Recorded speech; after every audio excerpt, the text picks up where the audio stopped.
नमस्कार बच्चों, इस वीडियो लेक्चर में हम लोग डिस्कस करेंगे रिफ्रैक्शन ऑफ लाइट। आज हम जानेंगे क्लास 10th में रिफ्रैक्शन ऑफ लाइट का फिनोमेना क्या होता है और एनसीईआरटी लेवल में जो भी चीज़ें हमको दी गई हैं उनके बारे में डिस्कस करने की कोशिश करेंगे। तो चलिए बात करते हैं रिफ्रैक्शन ऑफ लाइट की। पिछले लेक्चर्स में हम लोग ने रिफ्लेक्शन देखा था, इस लेक्चर में हम लोग रिफ्रैक्शन देखेंगे।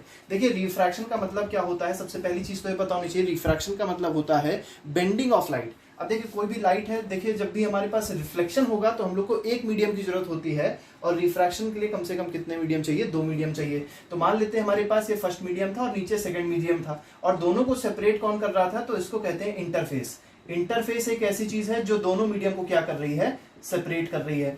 अब देखिए हमारे पास जो फर्स्ट मीडियम है मान लेते हैं दैट इज एयर, और जो सेकंड मीडियम है तो उसको मान लेते हैं कि वो क्या है, वाटर है। अब देखिए जब भी लाइट एक मीडियम से दूसरे मीडियम में आएगी, मतलब इस केस में अगर देखते हैं तो लाइट एयर से किधर आ रही है, वाटर में आ रही है। तो when light comes from rarer medium, देखिए एयर क्या है, रेयरर मीडियम है। अब ये रेयरर क्या होता है, रेयरर वो मीडियम होता है जिसकी ऑप्टिकल डेंसिटी कम होती है। डेंसिटी नहीं बोल सकते इसको बोलेंगे ऑप्टिकल डेंसिटी। तो जिस भी मीडियम की ऑप्टिकल डेंसिटी कम होगी उसको बोलेंगे रेयरर मीडियम, और जिसकी ऑप्टिकल डेंसिटी ज्यादा होगी उसको बोलेंगे डेंसर मीडियम। अब देखिए इस केस में हुआ क्या, इस केस में इस रे को बोलेंगे एयर मीडियम से निकली और किधर गई, वो वाटर मीडियम में जा रही है। तो देखिए ये रेयरर मीडियम है और ये क्या है, डेंसर मीडियम है। इसका मतलब जो रे थी वो स्ट्रेट लाइन में नहीं जाएगी, स्ट्रेट लाइन में ना जाके उसके अंदर थोड़ी सी बेंडिंग होगी। बेंडिंग का मतलब क्या होता है, बेंडिंग का मतलब ये हुआ कि उसमें थोड़ा सा डाइवर्जन आएगा। अब देखिए जो लाइट थी वो जानी चाहिए थी ऐसे स्ट्रेट, लेकिन थोड़ी सी बेंड हो गई।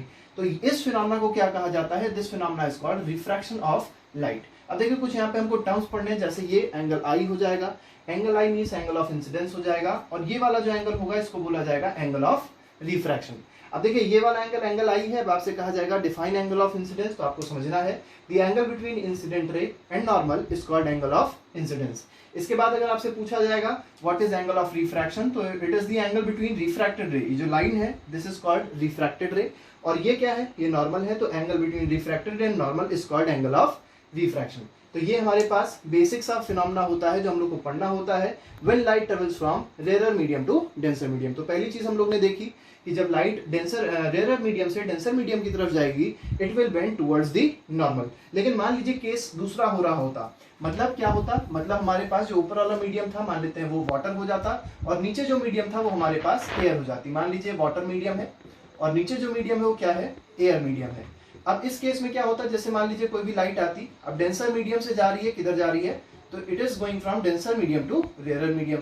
तो देखिए जब डेंसर से रेयरर में जाएगी तो क्या होगा, जाना चाहिए था उसको स्ट्रेट, लेकिन अब स्ट्रेट नहीं जाएगी, वो किधर चली आएगी, it will bend away from the normal. देखिए नॉर्मल ये है, ये जो लाइन दिखाई पड़ी दिस इज नॉर्मल, तो लाइट नॉर्मल की तरफ ना जाके नॉर्मल से दूर भाग रही है।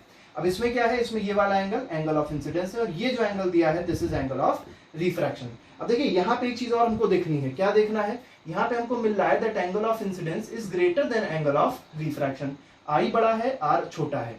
इस केस में लेकिन दूसरी चीज होगी, इस केस में क्या होगा, इसमें आर बड़ा होगा और आई छोटा होगा, means angle of refraction is greater than angle of incidence. अच्छा इसमें आप लोग एक बात और समझिए कि जब भी कोई रे डेंसर मीडियम से रेयरर मीडियम में जाएगी, when a ray passes from denser medium to rarer medium it bends away from the normal. देखिए यहाँ पे केस जो है उसमें क्या कहा गया है, डेंसर से रेयरर जा रही है, और जब रे डेंसर से रेयरर जाएगी it will bend away from the normal. किधर भागेगी, वो दूर भागेगी नॉर्मल से। ठीक है, तो देखिए नॉर्मल से किधर जा रही है, नॉर्मल ये हो गया, तो नॉर्मल आनी चाहिए थी लाइट ऐसे, लेकिन उधर भाग गई, इसका मतलब it is bending away from the normal. लेकिन यहाँ पे देखिए लाइट जो थी उस जा रही थी स्ट्रेट, जाना चाहिए था स्ट्रेट, लेकिन it is bending towards the normal, normal की तरफ आ गई है। तो ये दो केस आप लोग को समझ में आ गए होंगे, एक है rarer to denser means when a light travels from rarer to denser medium तब क्या होता है, और दूसरा है when a light travels from denser to rarer, और पहला केस था when it travels from rarer to denser medium.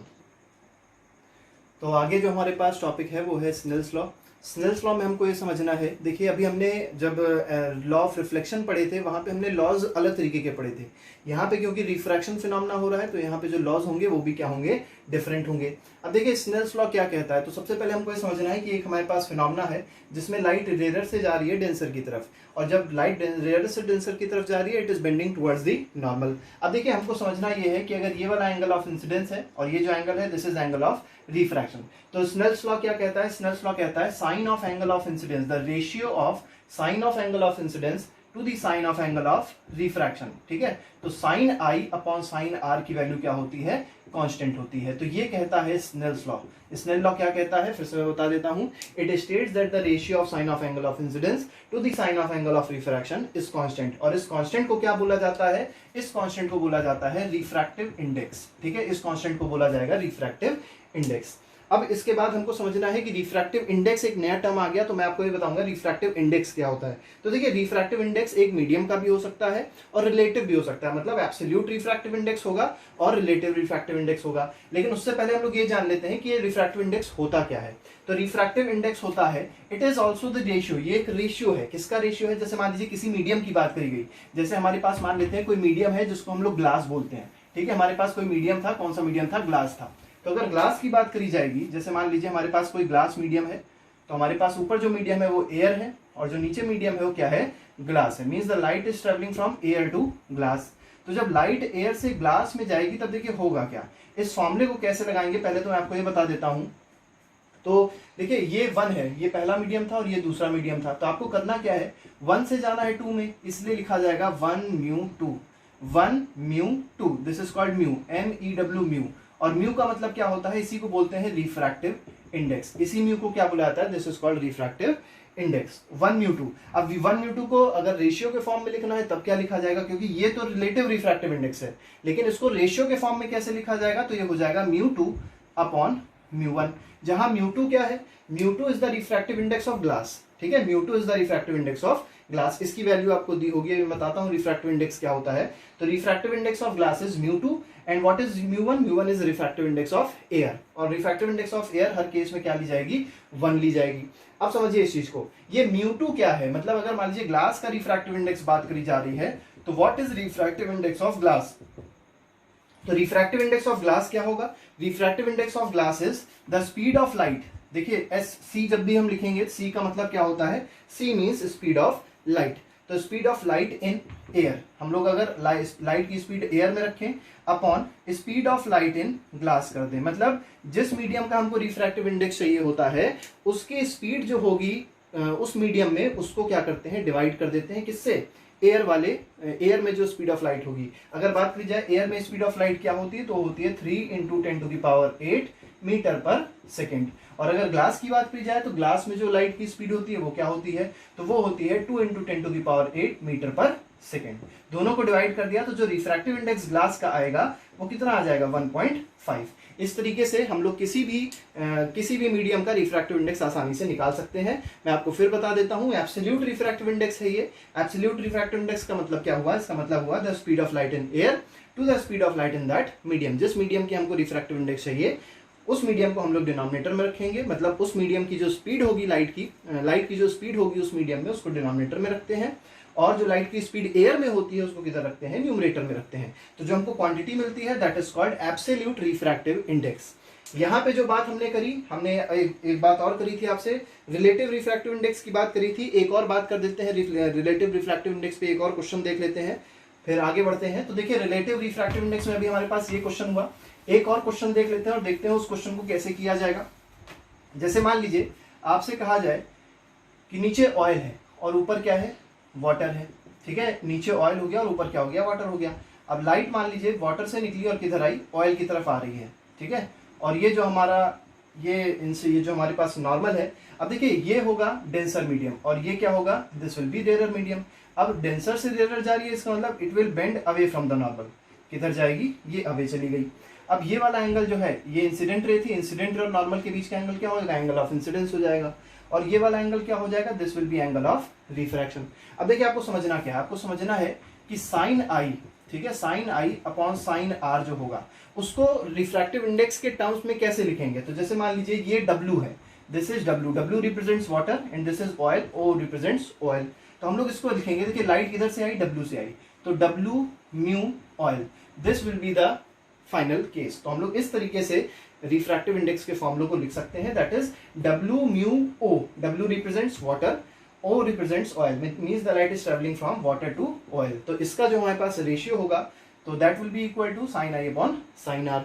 अब देखिए हमको पता है W हमेशा सेम रहना है इस केस में, O हमेशा सेम रहना है इस केस में। इसका मतलब जो हमारे पास आंसर होने वाला है वो आ जाएगा mu O upon mu W is equal to sine i upon sine r. और ये वैल्यू क्या रहेगी, this value will be constant. ये वैल्यू क्या हो जाएगी, एक वैल्यू कांस्टेंट हो जाएगी। इसका मतलब हमको ये समझ में आया कि sine i upon sine r जो होता है वो किसके बराबर होता है, रिलेटिव रिफ्रैक्टिव इंडेक्स के बराबर होता है। लेकिन आपको एक बात ये समझनी है, अब जैसे मान लीजिए इसी का उल्टा हो रहा हो तो लाइट इधर से आ रही होती, लाइट अगर मान लेते हैं इधर से आती, ठीक है, ये लाइट आने का तरीका हो जाता मान लेते हैं, ठीक है, तो अब ये एंगल ऑफ रिफ्रैक्शन ना हो जाता, if this would be angle of incidence, और एंगल ऑफ रिफ्रैक्शन क्या हो जाता, ये वाला हो जाता एंगल ऑफ रिफ्रैक्शन। इस केस में अगर मान लीजिए केस कुछ ऐसा होता तो इसमें कैसे हम लोग फॉर्मूले को लिखते हैं उसको समझिए।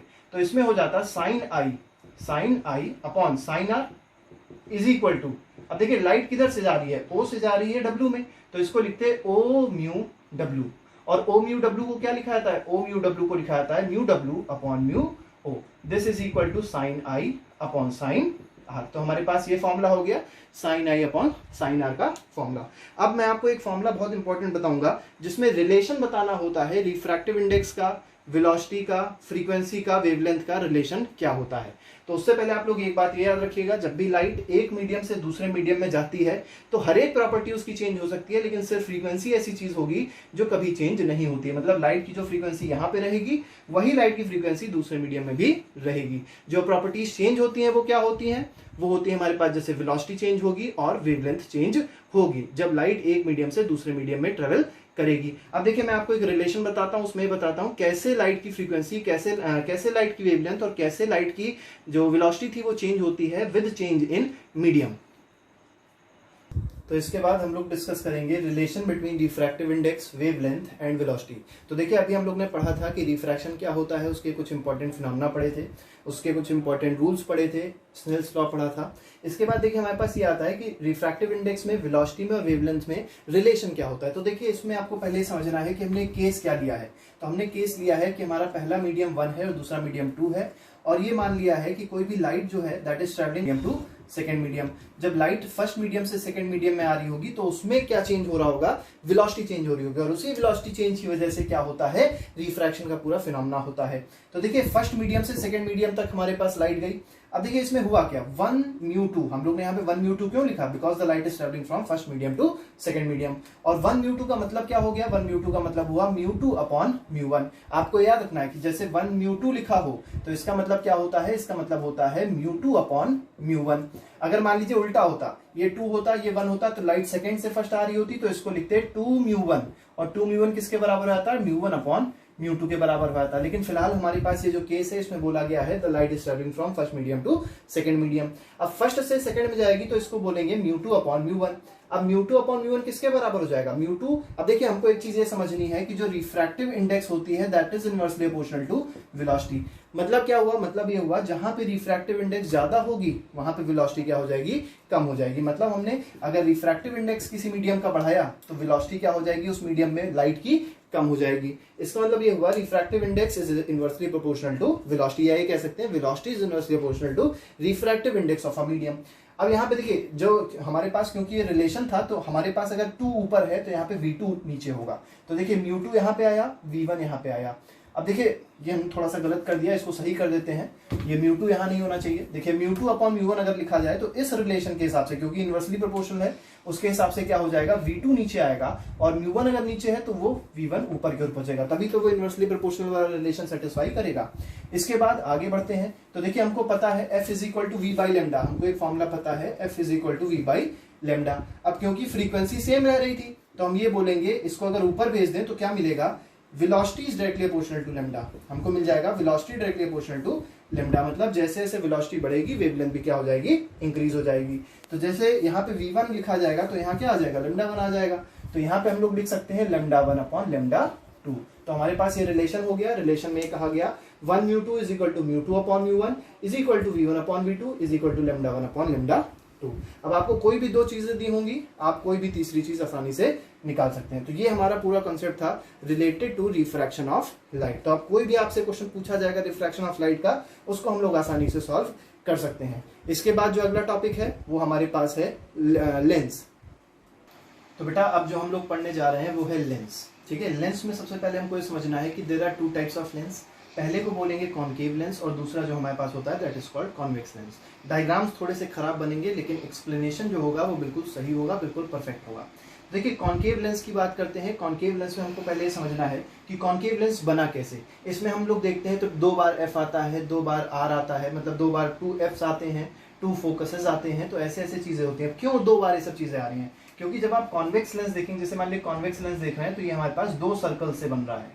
क्योंकि ये 2 सर्कल से बन रहा है, 2 सर्कल्स के 2 सेंटर होंगे। 2 सेंटर मतलब 2F 2 होंगे और इसी के साथ साथ F भी क्या होंगे? 2 होंगे। इसीलिए आप किताब में देखेंगे तो उसमें लिखा रहता है 2F1 2F2। ठीक है, इसी तरीके से F1 और F2। लेकिन जब आप मिरर देखते हैं तो मिरर में F1 ही सिर्फ होता है, मतलब F होता है और वहां पे C होता है। लेकिन यहाँ पे हमारे पास F के 2 मिलेंगे और 2F के भी 2 पॉइंट्स मिलते हैं। ठीक है, तो ये हमारे पास कॉन्वेक्स का है। और इसी तरीके से अगर आप देखना चाहें तो कॉन्केव में भी 2 लाइंस बना सकते हैं। कॉन्केव में 2 लाइंस कैसे बनेंगी उसको बता देता हूं मैं। तो कॉन्केव में जो 2 स्फेयर्स बनेंगे वो कैसे बनेंगे देख लीजिए उसको भी। तो पहला स्फेयर हमारे पास ये हो जाएगा कुछ इस तरीके का और दूसरा स्फेयर कुछ इस तरीके का हो जाएगा। तो हमारे पास 2 स्फेयर हो गए और दोनों स्फेयर के क्योंकि कुछ ना कुछ सेंटर्स होंगे, कुछ ना कुछ फोकसेस होंगे, इसलिए यहाँ पे 2 सेंटर्स आएंगे और 2 फोकस भी आएंगे। तो सबसे पहली चीज हम लोग जो लेंस में बात करेंगे, देखिए सबसे पहले तो आप लोग को लेंस बनाना आना चाहिए कि लेंस बनता कैसे है। तो लेंस को बनाने का जो तरीका है वो यही है। आप लोग इसको आसानी से बना सकते हैं, कोई दिक्कत नहीं होती है।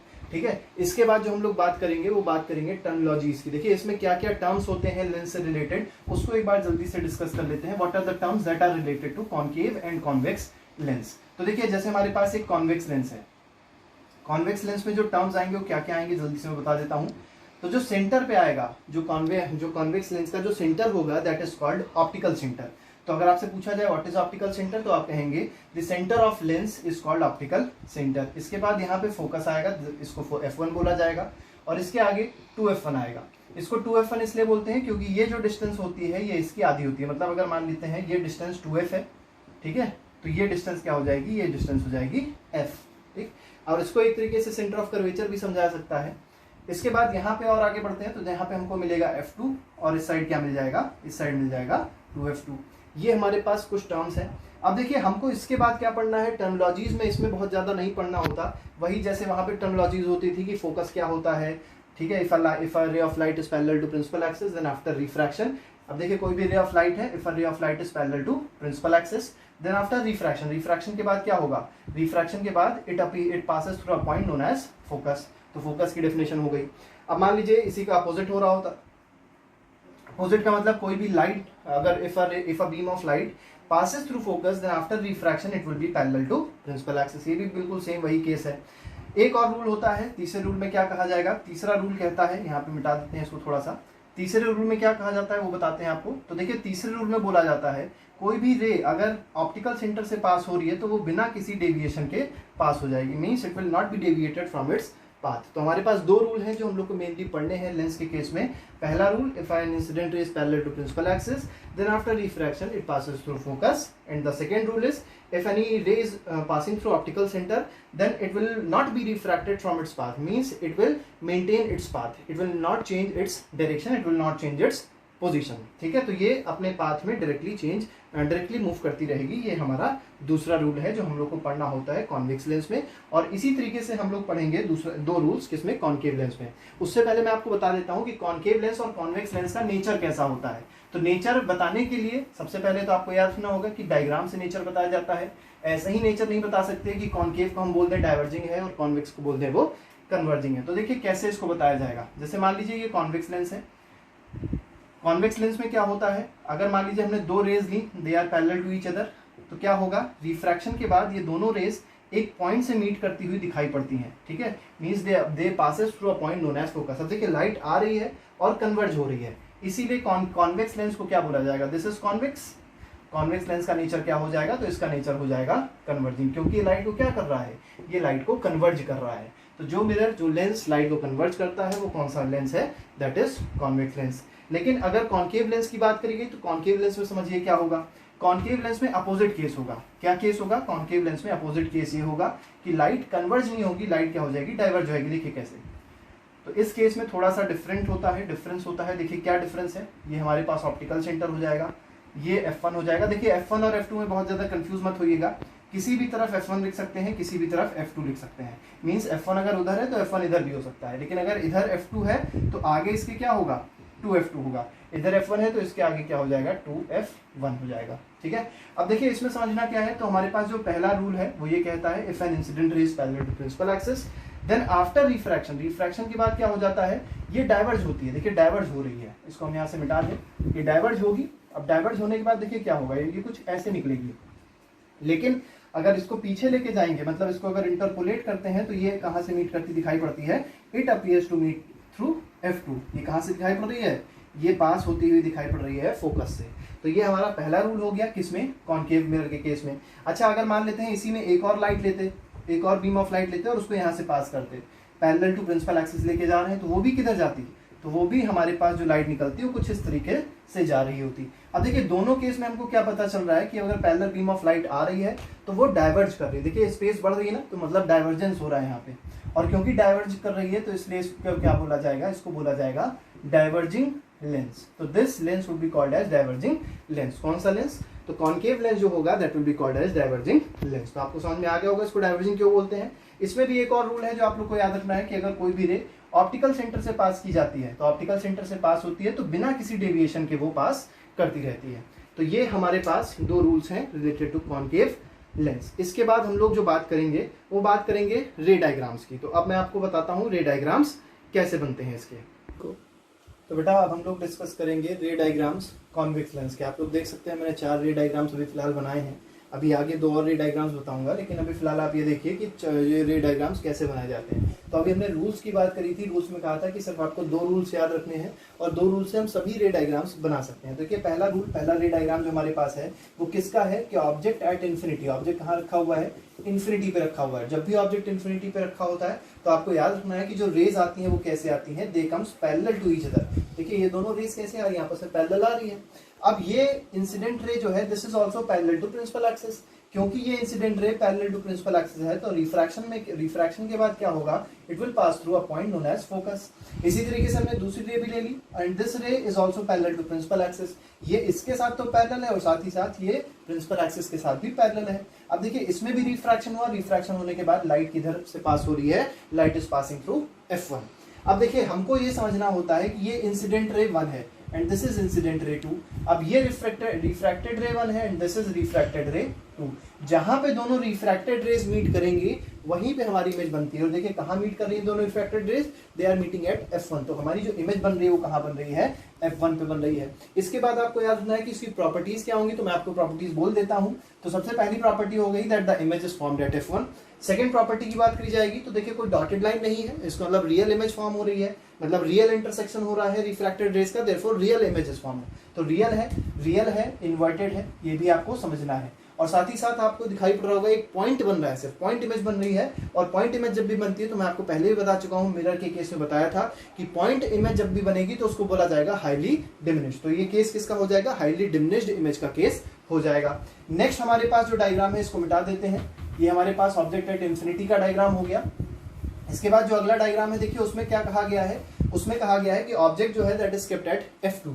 ऑब्जेक्ट कहाँ रखा हुआ है, F2 पे रखा है, मतलब फोकस पे ऑब्जेक्ट रखा हुआ है। तो देखिए हमने क्या लिया, हमने फिर से 2 रेज ली। पहली रे ये है incident ray parallel to principal axis ली, आफ्टर रिफ्रैक्शन वो किधर से पास हो गई, F1 से पास हो गई। सेकेंड रे हम लोग ने ऑप्टिकल सेंटर से निकाली, ऑप्टिकल सेंटर से निकलने के बाद वो रे ऑप्टिकल सेंटर के थ्रू ही निकल रही है, मतलब उसमें कोई भी डेविएशन नहीं आ रहा है। अब दोनों रेज आपस में क्या है, दोनों रेज आपस में पैरेलल है और पैरेलल लाइंस कहाँ मीट करती है, तो दे मीट एट इन्फिनिटी। तो इमेज कहाँ बनेगी, इमेज बन जाएगी इन्फिनिटी पे। इमेज कब बनेगी इन्फिनिटी पे, जब ये दोनों पैरेलल लाइंस कहीं ना कहीं मीट करेगी। हम लोग मान लेते हैं कि वो मीट कर रही होगी, लेकिन देख रहे हैं इस क्वेश्चन, इस इमेज रे डायग्राम में भी कोई डॉटेड लाइन नहीं है, और क्योंकि कोई डॉटेड लाइन नहीं है इसलिए इमेज कैसी होगी, रियल होगी। रियल के साथ कैसी होगी, रियल के साथ हो जाएगी इन्वर्टेड। अब देखिए जितना वो नीचे फॉर्म होगी, मतलब जितना वो इन्फिनिटी की तरफ जाएगी उसकी हाइट भी उतनी बड़ी होती जाएगी। इसका मतलब इसको हम लोग बोलेंगे हाईली मैग्नीफाइड इमेज। तो यहाँ पे जो इमेज फॉर्म होगी that will be highly magnified. इसके बाद एक और बात कर लेते हैं कि इमेज बन कहाँ रही है, तो image is formed at infinity. तो ये 3 बातें आप लोग को, 4 बातें, 3 बातें जो भी हैं वो आप लोग को याद रखनी है। कभी कभी आपसे क्वेश्चन ये पूछा जाता है what is the difference between real image and virtual image. तो आपको याद रखना है the image that is form by real intersection of reflected rays और refracted rays is called real image. The image that is formed by imaginary intersection of reflected rays or refracted rays is called virtual image. Real image is always inverted, virtual image is always erect. Real image जो होगी उसको screen पे form कर सकते हैं, लेकिन जो virtual image होती है उसको स्क्रीन पे फॉर्म नहीं कर सकते हैं। तो ये हमारे पास डिफरेंस थे किसके किसके बीच में, रियल इमेज और वर्चुअल इमेज के बीच में। अब यहाँ पे देखिए हमारे पास जो अगला केस दिया है, थर्ड केस जो दिया है, इसमें ऑब्जेक्ट कहाँ रखा हुआ है, ऑब्जेक्ट इज, ये ऑब्जेक्ट है, object is kept at 2f2, object 2f2 पे रखा हुआ था, हमने फिर से वही काम किया, incidentally parallel to principal axis, parallel to principal axis incidentally, और वो फोकस से पास होती हुई निकल रही है। सेकंड केस में क्या बोला गया, if an incident ray passes through optical centre, तो उसमें कोई भी डेविएशन नहीं हो रहा है, तो दोनों रेज, अब देखिए ये वाली रे, ये रिफ्रैक्टेड रे सेकंड है, ये रिफ्रैक्टेड रे फर्स्ट है, दोनों रे कहाँ मीट कर रही हैं, दोनों मीट कर रही हैं 2f पे, 2f1 पे। इसका मतलब क्या हुआ, जहां पे ऑब्जेक्ट रखा था 2f2 पे, तो इमेज कहाँ बन रही है, 2f1 पे बन रही है। और ये याद रखना है आपको कि दोनों का जो साइज होता है, ज्योमेट्री से देखा गया है, दोनों का साइज क्या होता है, बराबर का होता है। क्योंकि इस केस में भी आप देख सकते हैं, क्योंकि कोई भी हमारे पास जो लाइन है वो डॉटेड नहीं है, तो रियल इमेज बन रही है, इन्वर्टेड है, आप देख सकते हैं प्रिंसिपल एक्सिस के नीचे इमेज बन रही है, दिस इज इमेज, और किधर बन रही है, प्रिंसिपल एक्सिस के नीचे बन रही है, तो ये कैसी हो जाएगी, इन्वर्टेड हो जाएगी। तो हो गई रियल, इन्वर्टेड, और कैसा साइज है, तो सेम साइज है, ठीक है, सेम साइज भी है। अभी मैं आपको साइन कन्वेंशन भी बता दूंगा, उसमें भी और चीजें आप लोग की क्लियर हो जाएंगी कि साइन कन्वेंशन। अच्छा, अगर बात करी जाए तो यहाँ पे देखिए हाइट ऑफ ऑब्जेक्ट ऊपर है, ऑब्जेक्ट हमेशा ऊपर रखा होता है प्रिंसिपल एक्सिस के, तो इसमें जो हाइट ऑफ ऑब्जेक्ट का साइन होगा वो कैसा होगा, पॉजिटिव होगा। अगर बात की जाएगी इमेज की, इमेज क्योंकि नीचे है, तो हाइट ऑफ इमेज का साइन कैसा हो जाएगा, निगेटिव हो जाएगा। U का साइन हमेशा याद रखिएगा, U का साइन हमेशा कैसा होता है, निगेटिव होता है। और V के साइन की बात करी जाएगी तो अगर देखिए ऑब्जेक्ट, ये ऑब्जेक्ट है, ये ऑब्जेक्ट डिस्टेंस है, तो अगर देखिए इस केस में अगर बात करी जाए तो ऑब्जेक्ट इस साइड रखा हुआ है, तो जिस साइड ऑब्जेक्ट रखा होता है वो पूरी साइड क्या हो जाती है, निगेटिव, मतलब ये वाला पूरा पोर्शन क्या हो जाएगा, निगेटिव हो जाएगा। तो इसके अपोजिट साइड वाला पोर्शन क्या हो जाएगा, पॉजिटिव हो जाएगा। अब पॉजिटिव हो गया, देखिए इमेज अपोजिट साइड पे थी, इसलिए इमेज डिस्टेंस क्या हो जाएगी, पॉजिटिव हो जाएगी। ये बात आप लोग को याद रखनी होगी कि U इज ऑलवेज निगेटिव, ये हमेशा निगेटिव होगा, चाहे कोई भी क्वेश्चन हो रे डायग्राम का, हमेशा आपको U को क्या रखना है, निगेटिव रखना है। कोई भी न्यूमेरिकल हो अगर रे डायग्राम से रिलेटेड, तो आपको ऑब्जेक्ट डिस्टेंस जो रखनी है वो हमेशा क्या रखनी है, निगेटिव रखनी है। और आपको इमेज देखना है, अगर इमेज और ऑब्जेक्ट की पोजीशन एक ही तरफ है, मतलब लेंस के हमेशा मान लेते हैं दोनों लेफ्ट साइड पे बन रहे होते हैं, तो दोनों का साइन निगेटिव आता। लेकिन अगर ऑब्जेक्ट लेफ्ट पे बन रहा होता और इमेज राइट पे बन रही होती, जैसे इस केस में हो रहा है, तो इस केस में ऑब्जेक्ट डिस्टेंस तो नेगेटिव होगी, लेकिन V क्या हो जाएगा, मतलब इमेज डिस्टेंस जो हो जाएगी that will B positive. Image distance कहां से नापेंगे, तो ऑप्टिकल सेंटर से इमेज की डिस्टेंस क्या हो जाएगी, इमेज डिस्टेंस हो जाएगी। तो इस केस में अगर हम लोग रे डायग्राम्स के बाद प्रॉपर्टीज देखते हैं इमेज की, तो रियल है, रियल इमेज बन रही है, इन्वर्टेड बन रही है, सेम साइज की है, देख सकते हैं आप लोग, सेम साइज हो, जितना मतलब साइज यहाँ पे वही साइज इमेज का यहाँ पे, तो object size is equal to image size इसमें हो जाएगा। इसके बाद अगर आपसे पूछा जाए इमेज बन कहाँ रही है, तो image is formed at 2f1। तो ये हमारे पास 4 प्रॉपर्टीज हैं जो हम लोग को याद रखनी होती है। इसके बाद देखिए, इसके बाद आपको क्या समझना है, इसके बाद एक बहुत छोटी सी बात समझनी है, और वो छोटी सी बात क्या है, वो छोटी सी बात यह है कि जैसे जैसे हम लोग इस ऑब्जेक्ट को फोकस की तरफ लेके जाएंगे तो इमेज जो होगी वो उधर भागती है। देखिए हम लोग जैसे जैसे ऑब्जेक्ट को इधर लेके आते हैं, इमेज भी उधर भागती है, और ऑब्जेक्ट को इधर लेके आते हैं तो इमेज भी इधर भागती है। तो देखिए हमने दूसरे केस में ही किया, हम लोग ऑब्जेक्ट को इधर लेके आए तो इमेज भी आप लोग देख सकते हैं यहां से इधर आ रही है। देखिए 2f1, पहले ऑब्जेक्ट 2f2 पे रखा था, चलिए इसको मान लेते हैं this is 2f2, this is 2f2, this is f2, this is f1 and this is 2f1, इसको मान लेते हैं ऐसे। अब देखिए हुआ क्या, ऑब्जेक्ट 2f2 पे रखा था तो इमेज 2f1 पे बन रही थी, लेकिन ऑब्जेक्ट को हमने 2f2 से लेफ्ट में लेके आए तो इमेज भी आप देखिए 2f1 से लेफ्ट में शिफ्ट हो रही है। तो ये हमारा केस हो जाएगा, पहली ray parallel to principal axis, focus से निकल गई, दूसरी रे ऑप्टिकल सेंटर से आ रही है, दोनों कहाँ मीट कर रही हैं, तो f1 और 2f1 के बीच में इमेज बन रही है। और आप लोग देख सकते हैं ऑब्जेक्ट बड़ा है और इमेज क्या है, छोटी है, इसलिए हम लोग बोलेंगे इमेज इज डिमिनिश्ड। इस केस में जो इमेज होगी वो कैसी होगी, रियल होगी, इन्वर्टेड होगी और डिमिनिश्ड होगी। और अगर पूछा जाए पोजीशन क्या है, तो position is between f1 and 2f1, f1 and 2f1। अब इसमें कोई कंफ्यूजन नहीं होना चाहिए, f2 यहाँ पे जो लिखा था इसकी जगह f1 भी हो सकता है, ये f1 ये 2f1 f1 हो सकता है, ये f2 और यहाँ पे 2f2 हो सकता है। इसके बाद जो हमारे पास केस है वो एक और रे डायग्राम है। देखिए अभी हमने ये बताया आपको कि 2f2 के लेफ्ट में शिफ्ट किया, अब हम लोग 2f2 के राइट में शिफ्ट करेंगे। देखिए हमारे पास जो ऑब्जेक्ट था उसको 2f2 के लेफ्ट में शिफ्ट किया था, अब हम लोग ऑब्जेक्ट को 2f2 के राइट में शिफ्ट करेंगे। और अब हमने बताया था ऑब्जेक्ट को अगर राइट में शिफ्ट करेंगे तो इमेज भी राइट में शिफ्ट हो जाएगी। देखिए कैसे शिफ्ट हो जाएगी वो बता देता हूं मैं आपको जल्दी से। देखिए ये हमारे पास अगर कॉन्वेक्स लेंस है, ठीक है। If this is optical centre, ये हम मान लेते हैं F1 है, ये मान लेते हैं 2F1 है, ये F2 है और ये 2F2 है, ठीक है। इस केस में आपको ये समझना है कि जैसे मान लेते हैं हम लोग ने ऑब्जेक्ट को 2F1 से राइट में शिफ्ट किया, मान लेते हैं यहाँ शिफ्ट किया, ये हमारा ऑब्जेक्ट हो गया। तो पहली ray parallel to principal axis ले लीजिए और एक किधर से निकल जाएगी, F2 से निकल जाएगी, ठीक है। पहली रे किधर से निकल गई, F2 से निकल गई।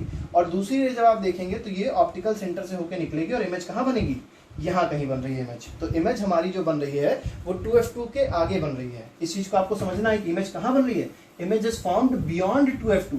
और कैसी बन रही होगी, तो ऑब्जेक्ट छोटा है लेकिन इमेज कैसी हो गई, इमेज बड़ी हो गई। तो इसको हम लोग अगर बनाना चाहें तो ऐसे बना सकते हैं, ये हमारी क्या हो जाएगी, इमेज आएगी। ये क्या हो जाएगा, दिस इज ऑब्जेक्ट। तो ऑब्जेक्ट और इमेज हमारे पास मिल गई। अब यहाँ पे भी आप देख सकते हैं एरो लगाना बहुत ज्यादा जरूरी होता है। यहाँ पे क्या देख सकते हैं हम लोग कि जो प्रॉपर्टीज है वो क्या है, तो इमेज रियल है, रियल के साथ क्या है, इन्वर्टेड है। इन्वर्टेड क्यों है, क्योंकि प्रिंसिपल एक्सिस के नीचे बन रही है, तो रियल हो गई, इन्वर्टेड हो गई। और साथ ही साथ इसकी अगर कुछ और प्रॉपर्टीज की बात करी जाए तो कहाँ बन रही है, ये बियॉन्ड 2F2 बन रही है, इसको बोला जाएगा बियॉन्ड 2F2। और अगर पूछा जाए क्या मतलब बड़ी बन रही है छोटी बन रही है, तो आपको दिखाई पड़ रहा है दिस इज मैग्नीफाइड। लेकिन याद रखिएगा ये मैग्नीफाइड होगी या हाईली मैग्नीफाइड नहीं होगी। इसके बाद एक एक्सेप्शनल केस देख लेते हैं जल्दी से कि कॉन्वेक्स लेंस में एक्सेप्शनल केस क्या होता है। तो जैसे कॉन्केव मिरर में एक एक्सेप्शनल केस था जब ऑब्जेक्ट को ऑप्टिकल सेंटर और पोल के बीच में रखा गया था, ऑप्टिकल पोल और फोकस के बीच में रखा गया था। इसी तरीके से कॉन्वेक्स लेंस में भी एक केस होता है जिसमें ऑब्जेक्ट को कहाँ रखा जाएगा, ऑप्टिकल सेंटर और फोकस के बीच में रखा जाएगा। तो देखिए क्या केस है, ये हमारे पास ऑप्टिकल सेंटर है, ये F1 है, ये हमारे पास 2F1 है। इसी तरीके से ये F2 है, ये पॉइंट हमारे पास जो होगा दिस विल बी F2 और ये जो हो जाएगा ये हो जाएगा 2F2। अब देखिए हमको क्या समझना है, हमको समझना ये है कि अगर मान लेते हैं ऑब्जेक्ट यहाँ रखा हुआ है तो पहली ray parallel to principal axis गई और किधर से निकल जाएगी, ये निकल जाएगी F2 से, ठीक। दूसरी रे जो होगी वो किधर से निकलेगी, it will pass through optical centre. अब ये दोनों पैरेलल नहीं है, आपको लगेगा ये दोनों पैरेलल है, but they are not parallel to each other. ये क्या हो रहे हैं, धीरे धीरे करके सेपरेट हो रहे हैं, धीरे धीरे करके दोनों के बीच की डिस्टेंस क्या हो रही होगी, बढ़ रही होगी। जब दोनों की डिस्टेंस इधर जाने पे बढ़ रही है तो पीछे जाने पे क्या होगी, पीछे जाने पे दोनों की डिस्टेंस कम हो रही होगी। और कम होगी इसका मतलब कहीं ना कहीं ये पीछे जाके क्या कर जाएंगे, मीट कर जाएंगे, ठीक है। तो ये आपको समझना है, ये हमारा ऑब्जेक्ट होएगा और ये क्या हो जाएगी, इमेज हो जाएगी। तो यही एक बस केस मिलता है कि एक्सेप्शनल केस है। इस केस में हमको क्या मिलता है, इस केस में मिलता है कि ऑब्जेक्ट जो है वो छोटा है लेकिन इमेज जो है बड़ी है, साथ ही साथ वो वर्चुअल भी है। तो वर्चुअल और इरेक्ट का जो केस होगा, वर्चुअल और इरेक्ट का जो केस होता है वो यही केस होता है when the object is between optical centre and F1। मतलब ऑप्टिकल सेंटर और फोकस के बीच में जब ऑब्जेक्ट होगा तो हमारी जो इमेज होगी वो कैसी होगी, वर्चुअल होगी, इरेक्ट होगी। इरेक्ट मतलब प्रिंसिपल एक्सिस के ऊपर है, तो वर्चुअल हो गई, इरेक्ट हो गई और कैसी हो गई, मैग्नीफाइड हो गई। ये हमारे पास जो टॉपिक था ये था कॉनकेव लेंस के रे डायग्राम्स। तो बेटा इस रे डायग्राम में इस आगे हम लोग पार्ट में क्या पढ़ेंगे, तो हमारे पास है रे डायग्राम्स ऑफ कॉनकेव लेंस। तो देखिए कॉनकेव लेंस हमारे पास, ये कॉन्वेकेव लेंस है, इसमें से दो ही टाइप के हमको रे डायग्राम मिलते हैं। एक हमको मिलता है जब ऑब्जेक्ट कहाँ रखा, और जो दूसरा रे डायग्राम होता है उसमें ऑब्जेक्ट किसी भी फाइनाइट डिस्टेंस पे रख सकते हैं। मतलब ऑब्जेक्ट हो सकता है फोकस पे रखा हो, ऑब्जेक्ट हो सकता है 2F1 पे रखा हो, कहीं भी ऑब्जेक्ट रखा जा सकता है एक्सेप्ट इन्फिनिटी। ये दो रे डायग्राम्स हमारे पास और हमको पढ़ने हैं। तो देखिए पहले रे डायग्राम में क्या है, तो हमने कहा क्योंकि ऑब्जेक्ट इन्फिनिटी पे है तो हमने कहा था रेज हमेशा पैरेलल आती हैं। तो जैसे मान लीजिए ये पैरेलल रे आ रही है, तो ये पैरेलल रे आई, पैरेलल टू प्रिंसिपल एक्सिस भी होगी, तो पैरेलल टू प्रिंसिपल एक्सिस आएगी और वो डाइवर्ज हो जाएगी। और डाइवर्ज कुछ इस तरीके से होती है that it appears to meet at focus, F1 पे अपीयर करेगी मीट करती हुई। सिमिलरली यहाँ पे देखिए एक और रे आ रही है और ये भी डाइवर्ज होगी और ये कहाँ मीट करती दिखाई पड़ेगी, F1 पे दिखाई पड़ेगी। इसका मतलब जो इमेज बन रही है वो हमारी कहाँ बन रही है, F1 पे, क्योंकि ये दोनों रेस कहीं मीट नहीं करेंगी। तो हमने क्या कर दिया, दोनों को पीछे पास करा दिया, तो ये F1 पे मीट करती ही दिखाई पड़ रही है। लेकिन हमको ये समझना है कि यहाँ पे जो इमेज होगी कैसी होगी, इरेक्ट होगी। This image is erect. क्यों, क्योंकि ये वर्चुअल है, तो वर्चुअल और इरेक्ट इमेज इस केस में फॉर्म होगी। क्योंकि वर्चुअल क्यों है, क्योंकि यहाँ पे देखिए डॉटेड लाइंस है। इसको याद करने का ही तरीका है कि जब भी आपको रे डायग्राम में डॉटेड लाइंस दिखाई पड़े तो आप समझ जाइए the image is virtual as well as erect. तो ये जो इमेज है वो कैसी हो गई, वर्चुअल और इरेक्ट हो गई। इसके साथ में हमको एक और बात समझनी है कि अगर इस क्वेश्चन में पूछा जाएगा कि इमेज बन कहाँ रही है, तो इमेज बन रही है F1 पे। ठीक है, तो हमारे पास तीन बातें हो गई, erect, virtual and the image is found at F1। इसके बाद क्योंकि डॉट एक बन रहा है, एक पॉइंट इमेज बन रही है, इसलिए इसको बोलेंगे हम लोग दिस इज हाईली डिमिनिश्ड। इसके बाद अगर मान लीजिए आपसे कहा जाता साइन कन्वेंशन बताना होता कि इसमें एफ की वैल्यू बतानी होती, यू की वैल्यू बतानी होती और वी की वैल्यू बतानी होती, तो वो कैसे बताते? तो देखिए हमने कहा आपसे कि u जो होगा वो हमेशा ही निगेटिव होगा। तो सबसे पहली चीज जिसमें समझ में आ गई कि जो u है वो क्या हो गया, निगेटिव हो गया, और ये वाली साइड जिधर ऑब्जेक्ट रखा होगा पूरी साइड क्या हो जाएगी, निगेटिव हो जाएगी। अब देखिए इमेज किधर बन रही है, इमेज भी तो उसी साइड बन रही है ना, मतलब इसके लेफ्ट साइड ही तो बन रही है, मतलब जिस साइड ऑब्जेक्ट रखा था उसी साइड इमेज भी बन रही है। तो इस केस में u भी निगेटिव होगा और v भी क्या हो जाएगा, निगेटिव हो जाएगा। लेकिन अगर f की बात करी जाएगी तो हमने आपको बताया है कॉनकेव चाहे मिरर हो चाहे लेंस हो तो f हमेशा क्या होता है, निगेटिव होता है। तो इस तरीके से हम लोग इसका साइन कन्वेंशन भी समझ सकते हैं। आखिरी रे डायग्राम में आते हैं, लास्ट रे डायग्राम देखते हैं क्या है। तो लास्ट रे डायग्राम में बोला गया है ऑब्जेक्ट कहां पे रखा होगा, तो ऑब्जेक्ट किसी भी फाइनाइट डिस्टेंस पे रखा हो सकता है। कोई भी फाइनाइट डिस्टेंस का मतलब it may be f1, it may be f2, it may be 2f1, 2f2, कोई भी पोजीशन हो सकती है, दोनों के बीच में भी हो सकती है। तो देखिए हमने f1 और 2f1 के बीच में पोजीशन ली है। अब इसमें जो आप देखेंगे तो पहली रे प्रिंसिपल एक्सिस के देखिए पैरेलल जा रही है और वो किधर हो रही है, डाइवर्ज हो रही है, और डाइवर्ज होने के बाद वो किधर मीट करती दिखाई पड़ रही है, it is appearing to meet at f1। दूसरे केस में हमको समझना है कि दूसरे केस में हमने ऑप्टिकल सेंटर लिया, कोई भी रे ऑप्टिकल सेंटर से पास हो रही है, ऑप्टिकल सेंटर से पास होने के बाद वो सेम डायरेक्शन में निकल जाती है, ठीक है, मतलब उसमें कोई डेविएशन, पाथ में डेविएशन नहीं होता। अब देखिए ये दोनों रेज जो होंगी, ये मान लेते हैं RR1 है, ये मान लेते हैं RR2 है, ये दोनों कहीं मीट करेंगे नहीं, तो हमने क्या कर दिया, RR1 को पीछे ले आए। जब RR1 को पीछे इंटरपोलेट करेंगे तो क्या देखा, ये वाली रे और ये वाली रे दोनों मीट कर रही है इस पॉइंट पे, और इस पॉइंट पे हमारी इमेज फॉर्म हो जाएगी। अब देखिए इमेज जो बन रही है किधर बन रही है, प्रिंसिपल एक्सिस के ऊपर बन रही है, इसलिए हम लोग क्या बोलेंगे, वर्चुअल एंड इरेक्ट इमेज बोलेंगे। साथ ही साथ देखिए ऑब्जेक्ट बड़ा है और इमेज क्या हो गई, छोटी हो गई, तो इसको बोला जाएगा डिमिनिश्ड इमेज बन रही है। तो वर्चुअल हो गया, इरेक्ट हो गया, डिमिनिश्ड हो गई। अगर आपसे पूछा जाए पोजीशन क्या है, तो पोजीशन हो जाएगा between optical centre and f1। तो इमेज जो फॉर्म हो रही है that is between optical centre and f1। तो ऑप्टिकल सेंटर और f1 के बीच में इमेज फॉर्म हो गई। तो ये हमारे पास रे डायग्राम्स हैं। अगर मान लीजिए आपसे कहा जाए कि इसमें आप बताइए साइन कन्वेंशन कैसे लगाएंगे, तो देखिए साइन कन्वेंशन लगाने का बहुत आसान तरीका है, हमने मिरर में भी बताया। जो मिरर में साइन कन्वेंशन है सेम वही चीज लेंस में भी लगती है। ऑब्जेक्ट डिस्टेंस क्या कर दीजिए, निगेटिव कर दीजिए, इसका मतलब ये वाली पूरी साइड क्या हो जाएगी, निगेटिव। अब क्योंकि ऑब्जेक्ट भी उसी साइड रखा हुआ है तो v भी क्या हो जाएगा, इस केस में निगेटिव हो जाएगा। और देखिए लेंस कौन सा है, कॉनकेव है, तो कॉनकेव लेंस में f क्या होता है, निगेटिव होता है। तो आसानी से हमको u, v और f की वैल्यू का साइन हमको मिल जाएगा। आखिरी जो टॉपिक आता है इस पूरे रिफ्रैक्शन टॉपिक में, वो हमारे पास होता है पावर ऑफ लेंस। तो देखिए पावर क्या होता है, बहुत छोटा सा टॉपिक है। पावर का मतलब होता है रेसिप्रोकल ऑफ फोकल लेंथ। तो reciprocal of focal length is called power of lens. तो पावर ऑफ लेंस क्या होता है, reciprocal of focal length. Reciprocal का मतलब होता है 1/f, ठीक है। तो देखिए पावर ऑफ लेंस की बात करी जाएगी तो power of lens is 1/f, लेकिन f को याद रखना है आपको कि फोकस या फोकल लेंथ किस में रखेंगे, मीटर में रखेंगे। जैसे मान लीजिए आपको क्वेश्चन दिया गया कि कोई लेंस है जिसकी फोकल लेंथ -25 सेंटीमीटर है और आपको पावर बतानी है, तो पावर का फॉर्मूला लगाएंगे 1/f, where f is in metres. अब देखिए ये सेंटीमीटर में था, इसको मीटर में कन्वर्ट कर लेंगे, कितना हो जाएगा, तो ये हो जाएगा -25/100, ये आ जाएगा -0.25, ये -0.25 मीटर में आएगा। तो देखिए -0.25 मीटर हमारे पास क्या आ गई, फोकल लेंथ आ गई। इस फोकल लेंथ को हम लोग यहां पुट कर देंगे तो हमको मिल जाएगा 1/-0.25। पॉइंट हटाएंगे, 2 है, 2 डिजिट्स हैं तो 2 जीरो बढ़ गए, तो 100/25 क्या हो जाएगा, -4 डायोप्टर। आपको याद रखना है जो इसकी यूनिट होगी वो क्या हो जाएगी, इसको मीटर इनवर्स भी बोल सकते हैं, लेकिन ज्यादा एग्जैक्ट यूनिट क्या होती है, इसको बुलाता है डायोप्टर, ठीक है। तो dioptre is the SI unit of power. Metre inverse भी सही है, वैसे गलत नहीं है। तो पावर की जो एसआई यूनिट होती है वो क्या होती है, डायोप्टर होती है। कभी कभी आपसे पूछा जाता है कि व्हाट डिफाइन वन डायोप्टर, तो वन डायोप्टर कैसे निकाला जाएगा। अगर मान लीजिए आपसे कहा जाए डिफाइन वन डायोप्टर, तो one dioptre is the power of lens having a focal length of, देखिए फोकल लेंथ अगर हम लोग क्या रख दें, फोकल लेंथ को अगर 1 मीटर रख दें तो डायोप्टर जो होगा वो पावर क्या हो जाएगी, 1 डायोप्टर के बराबर हो जाएगी। क्योंकि अगर फोकल लेंथ को देखिए 1 मीटर रखा तो 1 डायोप्टर क्या आ गया, पावर जो आ गई वो हमारे पास आ गई 1 डायोप्टर, ठीक है। इसका मतलब हमको ये पता है कि अगर आपसे पूछा जाएगा डिफाइन 1 डायोप्टर तो आप कहेंगे 1 dioptre lens, 1 dioptre is the power of lens, 1 diopter is the power of lens having a focal length of 1 metre. तो 1 मीटर अगर फोकल लेंथ है किसी भी लेंस की तो उसका पावर जो होगा वो क्या हो जाएगा, 1 डायोप्टर हो जाएगा। इसके बाद बात कर लेते हैं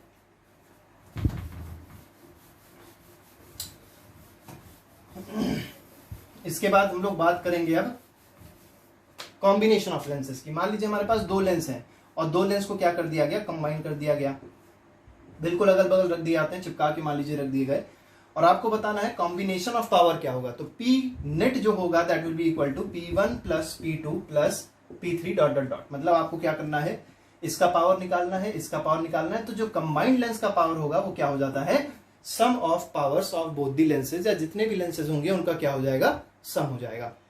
मान लीजिए आपके पास एक कॉनकेव होता और दूसरा कॉन्वेक्स होता, तो भी क्या करते, तो भी आप P1 प्लस P2 करते, लेकिन साइन के साथ करते। अगर आपको कॉनकेव दिया गया है तो कॉनकेव का साइन क्या होगा, निगेटिव होगा। क्यों निगेटिव होगा, क्योंकि इसकी फोकल लेंथ क्या होती है, निगेटिव होती है। कॉन्वेक्स का साइन जो होगा पावर का कैसा हो जाएगा, पॉजिटिव हो जाएगा।